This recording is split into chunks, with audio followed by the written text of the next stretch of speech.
গতকাল রাজ্যসভায় বিজেপির রাজ্যসভার সাংসদ শ্রমিক ভট্টাচার্যের প্রশ্নের উত্তরে যে তথ্য বা পরিসংখ্যান উঠে এসেছে তা পশ্চিমবঙ্গের শিল্প পরিস্থিতির কঙ্কালসার দশাটি দেখাচ্ছে।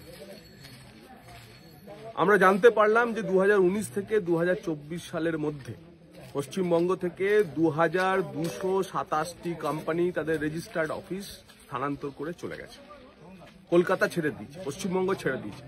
এবং তার মধ্যে 39টি কোম্পানি আছে যারা স্টক মার্কেটে লিস্টেড ছিল। আপনারা বুঝতেই পারছেন যে তার মানে 39টি সংস্থা এমন বড় সংস্থা যারা শেয়ার বাজারে নথিভুক্ত হয়ে পশ্চিমবঙ্গবাসী সহ সারা ভারতবর্ষের শেয়ার হোল্ডারদের নিয়ে তাদের সংস্থা চালাচ্ছিলেন। কিন্তু পশ্চিমবঙ্গের যেহেতু শিল্প বান্ধব বা শিল্প সহযোগী সরকার নেই এবং পরিস্থিতি এখানকার আইন শৃঙ্খলা শিল্প বান্ধব নয়, তাই তারা বাংলা ছাড়ছে। বাম আমলে আমরা জানতাম যে 34 বছরে 56,000 কল কারখানা বন্ধ হয়েছে। আমরা গত 13-14 বছরে মমতা বন্দ্যোপাধ্যায়কে কোনো কারখানার চিমনির ধোঁয়া উদ্বোধন করতে দেখিনি, তার হাতে কোনো কারখানার চিমনির ধোঁয়া বেরিয়েছে দেখিনি।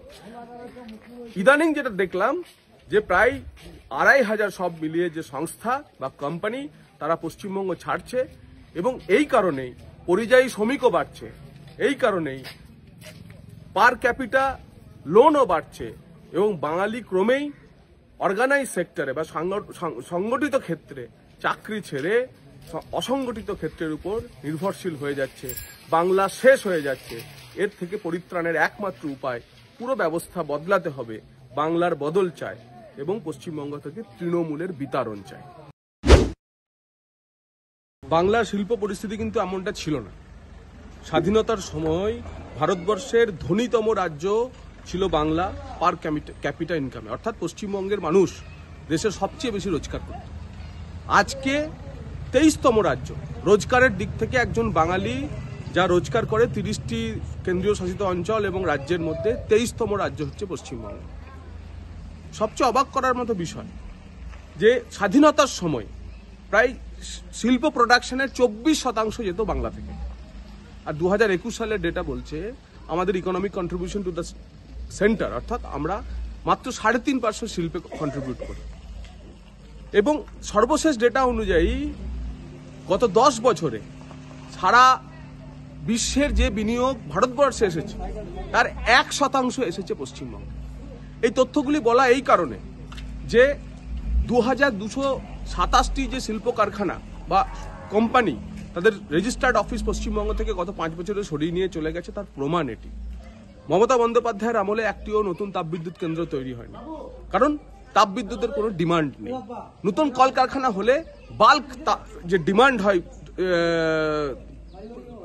পাওয়ারের, অর্থাৎ বিদ্যুতের যে ডিমান্ড এ রাজ্যে নেই। এ রাজ্যে জলের নতুন করে ডিমান্ড নেই, এ রাজ্যে ইন্ডাস্ট্রিয়াল ইনপুটস যা তার কোনো ডিমান্ড নেই।